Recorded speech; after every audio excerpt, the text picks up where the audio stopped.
em outros vídeos sobre a nossa natureza caída, que funciona como uma força de gravidade, parecido com um carro estacionado numa ladeira que vai sendo puxado para baixo. E que se não tiver com freio de mão nem engatado, vai descendo a ladeira. A gente já falou também sobre as formas da gente ser puxado para cima, colaborando com Deus, como a santificação, a devoção, a oração. Mas o fato é que todos nós temos liberdade para decidir o que a gente vai fazer. Se a gente vai se esforçar junto com Deus, indo ladeira acima, ou se a gente vai deixar tudo rolar ladeira abaixo. E no meio disso tudo, surge um elemento com o qual a gente muitas vezes não sabe lidar e que muitas vezes nos derrota, que é a tentação. Mas afinal, tentação é pecado e ela pode ser vencida? Qual é a situação que a gente vê por aí? Todo mundo está familiarizado com aquela imagem das duas vozes na nossa consciência, uma tentando convencer a gente a fazer o mal e a outra tentando convencer a gente a fazer o bem. Mas nem sempre a gente tem compreensão do nosso real papel nessa história, do que Deus espera de nós, das armas que o diabo usa, das nossas limitações, nem das armas que estão à nossa disposição para que a gente possa vencer. Mas afinal, o que é tentação? É o dilema entre fazer o certo e o errado, como essa figura do anjinho e do diabinho. É uma luta interna pela nossa mente e pelo nosso coração, para ver quem é que vai ganhar, se vai ser Deus ou se vai ser o diabo. A tentação só existe se a gente já tiver uma tendência dentro de nós a fazer alguma coisa errada. Todos nós somos pecadores, porque todos nós temos essa condição torta no nosso ser. Lá em 1 de João, no capítulo 1, verso 8, está escrito assim: se afirmarmos que estamos sem pecado, enganamos a nós mesmos e a verdade não está em nós. Só que essa condição se manifesta de maneiras diferentes em cada um de nós. Os pecados vão ser diferentes, os atos vão ser diferentes. E se você quiser dar uma olhadinha no vídeo sobre salvação que eu já postei, vou deixar o link aqui embaixo, e daqui a 2 semanas eu vou postar um vídeo sobre o pecado. Em Tiago, no capítulo 1, os versos 12 a 15 falam assim: feliz é o homem que persevera na provação, porque depois de aprovado receberá a coroa da vida que Deus prometeu aos que o amam. Quando alguém for tentado, jamais deverá dizer: estou sendo tentado por Deus, pois Deus não pode ser tentado pelo mal e a ninguém tenta. Cada um, porém, é tentado pelo próprio mau desejo, sendo por este arrastado e seduzido. Então esse desejo, tendo concebido, dá à luz o pecado, e o pecado, após ter se consumado, gera a morte. Esse texto fala sobre cobiça, tentação e provação. E a palavra que aparece no original e que a gente traduz como cobiça, na verdade significa ser enganado por uma isca. E é importante que a gente saiba, toda tentação pode ser vencida se a gente resistir desde o início. Mas existe um ponto que a gente pode chamar de um ponto sem retorno. Se você ultrapassa esse ponto, você não tem mais como vencer a tentação, não. Então não deixe chegar a esse ponto para você tentar começar a vencer a tentação. Mas você reparou que ele fala em provação? Provação é uma prova, é um teste moral que é dado por Deus, e ele pode acabar envolvendo tentação ou não. O que é tentação para uma pessoa pode não ser para outra. Por exemplo, roubo nunca foi uma tentação para mim, mas a inveja sim. Isso vai depender do que vai ser cobiça para a pessoa, o que vai ser a sua tendência natural ao erro. Toda tentação é uma provação, porque a tentação é sempre um teste também. Só que nem toda provação é uma tentação. Quando a gente vence uma mesma tentação repetidamente, ou seja, se a gente persevera nisso, ela acaba se tornando só uma provação. E mais tarde, se a gente continua vencendo, nem isso ela continua sendo, porque você vai ter desenvolvido um novo hábito e um novo jeito de ser. Deus muitas vezes nos prova, mas ele nunca nos tenta. É isso que Tiago fala aqui. Mas o diabo se aproveita da nossa fraqueza, da nossa própria cobiça, para tentar a gente. Ser tentado não é pecado. Sabe por quê? Porque Jesus foi tentado, só que ele nunca pecou. É isso que está lá em Hebreus, no capítulo 4, verso 15. Não temos um sumo sacerdote, quer dizer, Jesus, que não possa compadecer-se das nossas fraquezas, mas sim alguém que, como nós, passou por todo tipo de tentação, porém sem pecado. E existe um tipo particular de provação que a gente chama de deserto. E certamente vai vir sobre cada um de nós. Se ainda não veio, certamente vai vir. É quando parece que Deus se ausentou da gente, deixou a gente sozinho, a gente não vê nenhum sinal ou toque do céu, como se a gente estivesse no meio do Saara. Parece que as orações não passam do teto, mas o deserto é a maior prova pela qual a nossa fé pode passar. Lá em Hebreus, no capítulo 11, verso 1, é dito que a fé é a certeza das coisas que a gente espera e a prova daquelas que a gente não vê. E muitas vezes ela é a prova daquilo que a gente não sente. Alguns autores chamam isso de noite escura da alma. E muitas vezes ela vem justamente depois de uma grande experiência que a gente teve com Deus. Isso aconteceu com Elias no Monte Carmelo, está lá no livro de 1 Reis, capítulo 18, e aconteceu no batismo de Jesus também. Lá em Mateus, no capítulo 3, o finalzinho mostra Jesus sendo batizado e sendo levado pelo próprio Espírito Santo para o deserto, para ser tentado pelo diabo, que é o que vem no capítulo 4. Então Jesus também foi levado ao deserto. E se Jesus passou por isso, a gente vai passar também pelo deserto existencial. Mas o que eu posso dizer para você é que você tem que aprender a não confiar nos seus sentimentos, porque eles são instáveis como areia. Jesus contou lá em Mateus 7, nos versos 24 a 27, a seguinte parábola: quem ouve essas minhas palavras e as pratica é como um homem prudente que construiu a sua casa sobre a rocha. Caiu a chuva, transbordaram os rios, sopraram os ventos e deram contra aquela casa, e ela não caiu, porque tinha seus alicerces na rocha. Mas quem ouve essas minhas palavras e não as pratica é como um insensato que construiu a sua casa sobre a areia. Caiu a chuva, transbordaram os rios, sopraram os ventos e deram contra aquela casa, e ela caiu, e foi grande a sua queda. Você precisa construir toda a sua vida, toda a sua fé naquilo que é uma rocha eterna. É Jesus, a palavra dele, e não sobre a areia, que são os seus sentimentos. Existe algo que C.S. Lewis chama de lei da ondulação. São os altos e baixos. E ele fala uma coisa muito interessante: o nosso crescimento não acontece quando a gente está nos altos, e sim quando a gente está nos baixos, nas depressões da vida, nos desertos. É aí que a gente se torna forte mesmo, se torna mais parecido com aquilo que Deus quer fazer na nossa vida. Apoie-se sem medo em Jesus e na palavra dele, com toda a confiança. Mesmo que você não esteja sentindo isso, faça uma decisão pela fé. Leia as promessas, creia nelas. Ore, mesmo quando pareça que Deus não ouve, porque ele certamente está ouvindo. Ele certamente está com você todos os dias até o fim dos tempos. Foi isso que ele falou no finalzinho do Evangelho de Mateus. Aprenda a andar com as suas próprias pernas e não apoiado simplesmente em alguma evidência do céu que você sinta no seu coração ou na sua alma. E o deserto vai passar e a alegria vai voltar. Pensa só, Deus é nosso Pai. E o que os pais preferem? As crianças que andam a vida inteira dentro do carrinho ou com auxílio de um andador, ou aquelas que aprendem a andar sozinhas, mesmo que seja depois de muito tombo? Qual é a finalidade da aprovação ou da tentação? Depende do ponto de vista. Do ponto de vista de Deus, é para tornar a gente pessoas mais fortes, justamente como a criança aprendendo a andar, e para mostrar o que há no nosso coração. Não para ele, que já sabe, mas para nós, que não sabemos ainda. Foi isso que aconteceu lá em Gênesis 22, quando Abraão foi posto à prova por Deus. Deus pediu para ele o seu filho, de quem Deus tinha falado que ia ser o cumprimento de todas aquelas promessas, de uma posteridade numerosa. Pediu que Abraão sacrificasse Isaac, e Abraão foi para o Monte Moriá, levou o filho, levou tudo que era necessário para o sacrifício, menos a oferta, menos um cordeirinho, e foi com Isaac para lá. E ele estava realmente disposto a sacrificar o filho, mas na hora H, quando ele levantou o cutelo para fazer o sacrifício, Deus mandou Abraão parar e mostrou um cordeirinho que estava preso nos arbustos e falou: agora eu vejo que você de fato me ama, me teme mais do que o seu filho. E no coração, Abraão de fato sacrificou Isaac. É isso que está em Hebreus 11, nos versos 17 a 19. Pela fé, Abraão, quando Deus o pôs à prova, ofereceu Isaac como sacrifício. Aquele que havia recebido as promessas estava a ponto de sacrificar o seu único filho, embora Deus lhe tivesse dito: por meio de Isaac, a sua descendência será considerada. Mas por que então que Abraão fez isso? Pelo que está escrito aqui: Abraão levou em conta que Deus pode ressuscitar os mortos, e figuradamente recebeu Isaac de volta dentre os mortos. Foi isso que aconteceu. Ele cria que Deus iria ressuscitar Isaac, que Deus iria fazer o que fosse preciso para cumprir as suas promessas, e não pensou duas vezes em obedecer. Toda tribulação é uma provação, e no fim da provação, se a gente persevera, a gente vai ganhar a vida. É isso que está em Hebreus, no capítulo 10, verso 36. Vocês precisam perseverar, de modo que quando tiverem feito a vontade de Deus, recebam o que ele prometeu. E o que ele prometeu para nós? A vida. Foi isso que Jesus falou lá em Lucas, no capítulo 19, verso 21. É perseverando que vocês obterão a vida. E isso é mais ou menos como um esporte, como alguma habilidade nova que você quer desenvolver. No início é difícil, depois vai ficando mais fácil, e mais pra frente acaba sendo tão natural quanto respirar. E se você quiser saber mais a respeito disso, dá uma olhadinha no vídeo sobre disciplinas que eu já postei. Só que do ponto de vista do diabo e dos seus demônios,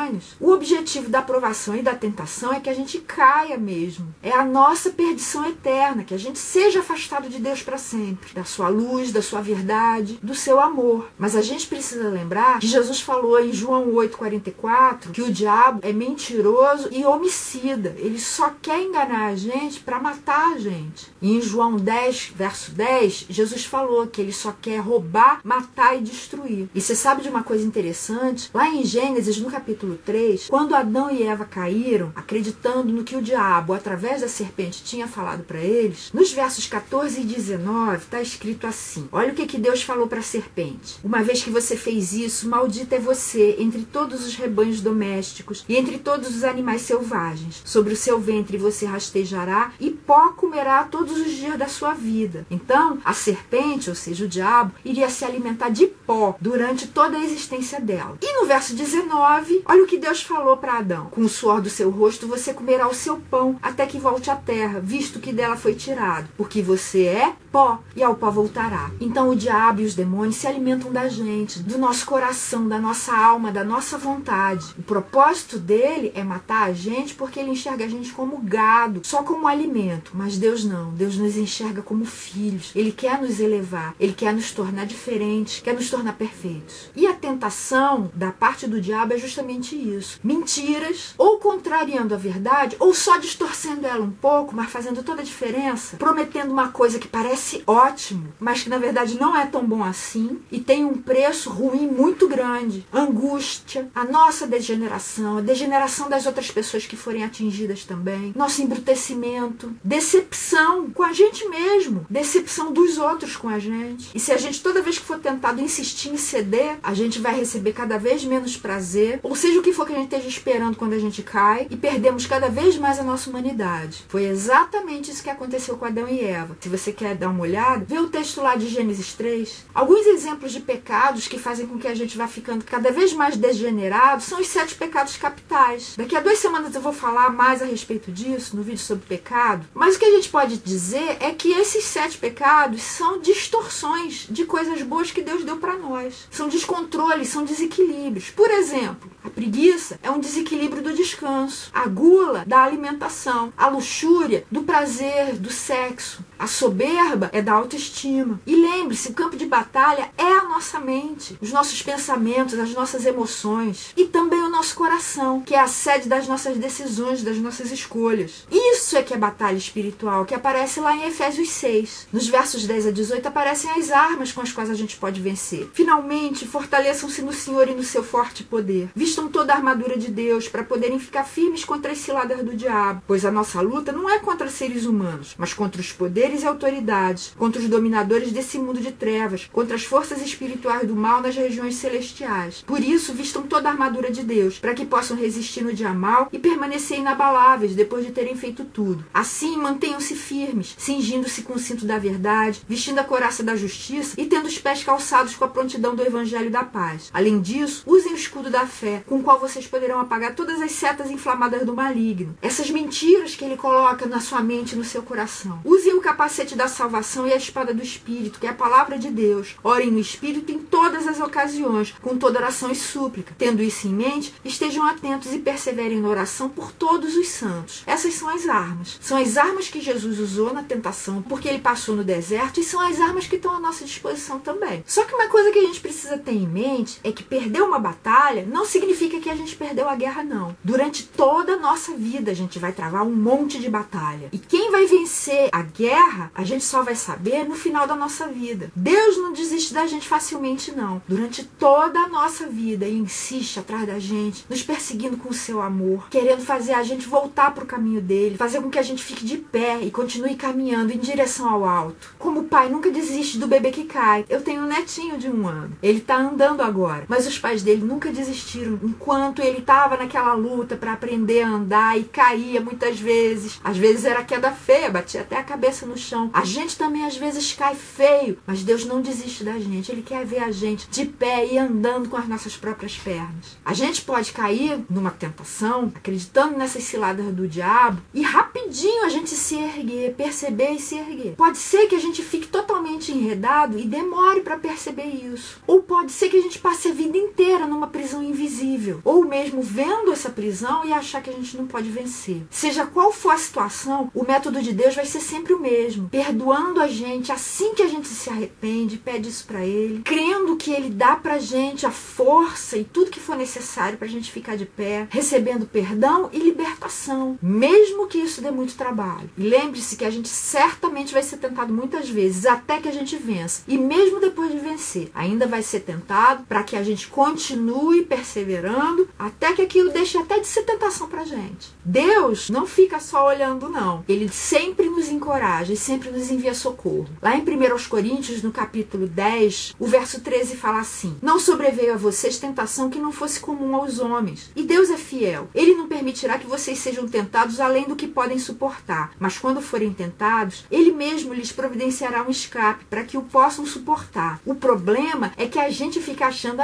insuportável, não dá. E a gente acaba se entregando justo quando o socorro está chegando. Persevere um pouquinho mais e você vai ver que o socorro não vai falhar. Quais são as fontes de tentação? Praticamente tudo na nossa vida pode ser. Mas eu queria falar de algumas fontes que a gente às vezes não está percebendo que existem. A primeira delas é a própria igreja. Você já parou para pensar que a gente muitas vezes se desaponta com as ações de alguns irmãos, às vezes até da liderança? Ou com a aparência de alguns, ou com o jeito de alguns, que a gente tem os nossos estereótipos, acha que crente não devia agir de determinada forma, ou se vestir de determinada forma, ou ter uma determinada aparência? Ou quando a gente fala das nossas dificuldades e a gente é confortado só com jargões e não com argumentos? Quando a gente vê pessoas com falta de fé, e isso começa a puxar a gente para baixo? Quando a gente tem conhecimento dos erros dos outros, em lugar da gente enxergar os nossos próprios erros? Mas saiba que isso tudo faz parte do processo de amadurecimento. Assim que a gente conhece Jesus, a gente passa por uma verdadeira lua de mel. Com Deus, com os nossos irmãos. Mas depois a gente começa a ir conhecendo quem as pessoas são realmente. E isso traz decepções. Com eles e com a gente também. Só que a gente pode reagir de algumas formas diferentes. Ou com hipocrisia, escondendo os nossos próprios erros. Ou fingindo que a gente não está vendo os erros dos outros. A gente pode reagir fugindo de Deus, achando que não tem jeito mesmo. A gente pode cair também no criticismo, apontando o dedo sempre para os outros, mostrando tudo que tem de errado ali, mas sem enxergar o que tem de errado dentro do nosso coração. Ou a gente pode ser humilde, se enxergando, se arrependendo e recebendo perdão de Deus. Só que a humildade é uma coisa que precisa ser inconsciente, senão ela se transforma em orgulho da humildade. Já ouviu falar nisso? Sabe quando a gente é verdadeiramente humilde? Quando a gente ama o próximo como a nós mesmos e quando a gente nos ama como a gente ama o próximo. Outra fonte de tentação é a nossa família. São os pequenos aborrecimentos diários, as chateações, alguém pegando no seu pé, bem naquele calo, naquele seu ponto fraco, os pais com os filhos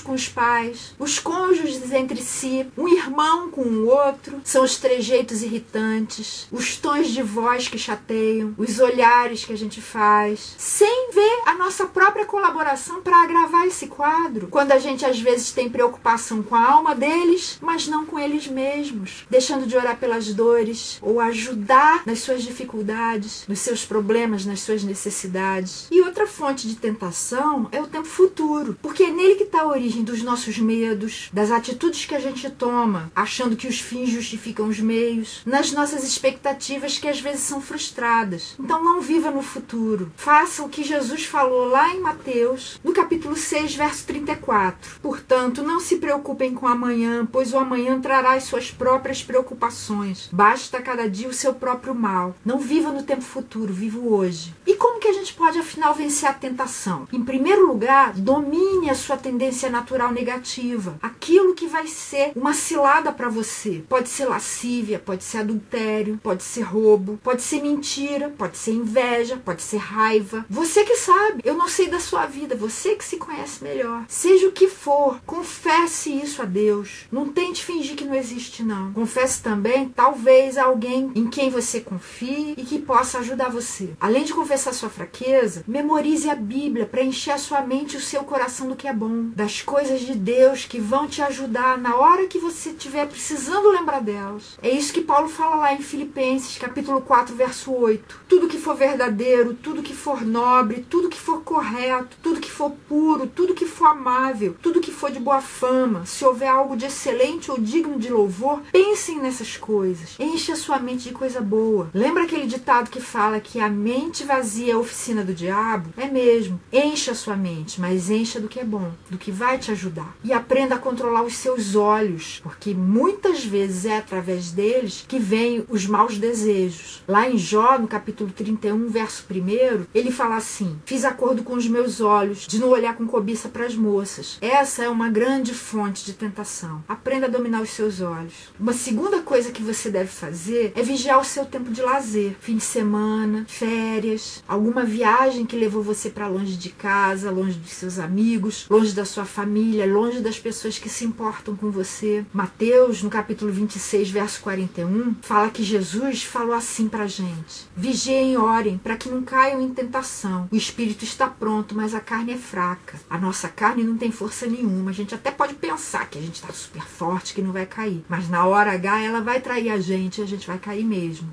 Então vigie justamente nessas horas em que você tende a relaxar a vigilância. Terceira coisa que você pode fazer: escolha bem as suas companhias, porque elas podem fazer com que você seja elevado ou puxado para baixo. Mesmo que elas sejam poucas, que elas sejam boas companhias. O Salmo 1, nos versos 1 e 2, fala assim: como é feliz aquele que não segue o conselho dos ímpios, não imita a conduta dos pecadores, nem se assenta na roda dos zombadores. Lembra aquele ditado que fala: dize-me com quem andas e eu te direi quem és? É isso mesmo, a gente acaba pegando o jeito das pessoas com quem a gente anda. Então ande com gente boa, porque você vai se tornar uma pessoa melhor. A quarta coisa que a gente pode fazer é manter o compromisso que a gente assumiu com Deus. É isso que Paulo fala em Romanos 12, nos versos 1 e 2. Portanto, irmãos, rogo-lhes pelas misericórdias de Deus que se ofereçam em sacrifício vivo, santo e agradável a Deus. Esse é o culto racional de vocês. Não se amoldem ao padrão deste mundo, mas transformem-se pela renovação da sua mente, para que sejam capazes de experimentar e comprovar a boa, agradável e perfeita vontade de Deus. Isso é questão de escolha. E por último, lembre-se, se cair, levante-se imediatamente. É isso que João aconselha na primeira carta dele, no capítulo 1, verso 9. Se confessarmos os nossos pecados, ele é fiel e justo para perdoar os nossos pecados e nos purificar de toda injustiça. Caiu? Levanta logo, confessa logo, recebe o perdão logo e vai caminhando junto com Deus de novo. Não fique com vergonha, não fique achando que Deus ficou decepcionado com você. Deus já conhece todos os seus passos, desde o seu nascimento até o seu último dia de vida aqui na Terra. Ele não vai ficar decepcionado com você. Você é que fica assim quando você descobre que você de novo caiu. Isso é o que acontece comigo quando eu caio. Mas Deus já sabia. Ele está vendo toda a nossa vida diante dele como se fosse um grande tabuleiro. Desde o primeiro dia até o último, está tudo ali descortinado diante dele. Ele não se decepciona, mas ele está pronto a dar ajuda pra gente. Ele está doido para que a gente se levante e continue andando com ele. E deixa eu dar algumas dicas bem práticas aqui para você. É mais fácil a gente ser tentado se a gente está chateado, ou deprimido, ou cansado, do que quando a gente está expansivo, cheio de alegria, cheio de energia também. Porque a nossa resistência quando a gente está assim para baixo é menor. Então experimente prazeres bons, bons livros, bons filmes, boas companhias, mas na hora certa e do jeito certo e no grau certo, porque o pecado vai ser justamente de você querer buscar prazeres bons, mas do jeito errado, ou na hora errada, ou no grau errado. Outra coisa é que você nunca deve cair no erro de achar que você vai poder vencer a tentação pela sua força de vontade. A gente já viu o texto em que Jesus falou: a carne é fraca, só que ela se acha muito forte. Outra coisa é que Deus nunca espera que a gente lute sozinho, porque Ele já sabe que a gente não passa de pó. Lembra aquele texto de Gênesis 3? E que nós somos comida do diabo. Por isso Ele coloca à nossa disposição aquelas armas que estão lá em Efésios 6. E também envia auxílio, envia algum alívio, algum escape, antes que a tentação se torne insuportável. Lembra sempre disso. Lembre-se que você não está lutando sozinho. Cada um de nós está lutando as suas próprias lutas. Então, ore por você e ore pelos seus irmãos também, para que tenham eles já encontrado Deus ou ainda não, eles possam se libertar libertar da prisão da mesma forma que você conseguiu. E lembre-se que a verdadeira liberdade só é alcançada quando a gente, por decisão própria, deixa a nossa vontade ser conformada à vontade de Deus, tomar a mesma forma dela. Daqui a algumas semanas eu vou postar um vídeo sobre vontade de Deus também. Por que é importante isso? Porque Deus sabe muito melhor do que a gente quem nós somos, quais são os nossos desejos mais profundos e como a gente pode satisfazê-los plenamente. Aprenda a confiar em Deus e no amor dele. Ele provou esse amor. Sabe como? Quando ele foi para a cruz. E ele provou o poder dele e toda a sua sabedoria quando ele ressuscitou. E agora, esse mesmo amor, esse mesmo poder, essa mesma sabedoria estão à nossa disposição, sendo oferecidos por ele. Você quer saber mais a respeito desse assunto? Então você pode ler um livro maravilhoso do C.S. Lewis, Cartas do Diabo ao Seu Aprendiz. Em algumas edições também é chamado de Cartas do Inferno ou Cartas do Coisa Ruim, em que ele imaginou que um demônio mais velho, mais experiente, está dando instruções por meio de cartas a um sobrinho seu, que é um diabo aprendiz. Lá você vai ter bastante ajuda a respeito do discernimento do que é a tentação, do que é o nosso papel, do que Deus espera, do que o diabo pretende, das armas que os dois lados têm. Você pode ler também um outro livro do C.S. Lewis chamado Perelandra, em que ele imaginou a história do Éden e da tentação de Adão e Eva sendo ambientada no planeta Vênus. Só que o final ali é bem diferente, porque existe vitória. A mulher ali não cai. Você quer saber? Dá uma olhadinha ali. Esse livro é continuação de um primeiro volume chamado Longe do Planeta Silencioso ou Além do Planeta Silencioso. E depois dele tem um outro livro chamado Aquela Força Medonha, que também tem outros nomes em outras edições. Para saber mais sobre A Noite Escura da Alma ou O Deserto, você pode ler 2 livros do Richard Foster, que falam sobre isso em alguns capítulos. Sedentos por Deus e Rios de Água Viva. Sobre batalha espiritual, você pode ler o livro com esse nome, do reverendo Caio Fábio de Araújo Filho, ou então Oração de Guerra, de Peter Wagner. Sobre como vencer a tentação, você também pode ler Como Viver Acima da Mediocridade, de Charles Swindoll. E na semana que vem, retomando a playlist a respeito de autoestima, a gente vai ver modificação do rosto. Você tem um nariz meio tortinho? Você tem um formato de rosto que tem algum detalhe que não te agrada? Como eu, por exemplo, que já tenho os efeitos da gravidade, eu vou ensinar você, seja homem, seja mulher, como você pode fazer para mudar essas coisas que você considera imperfeições, que você gostaria que fossem um pouquinho diferentes, sem precisar recorrer à cirurgia plástica. Se você tiver interesse nisso, a gente então se encontra na semana que vem.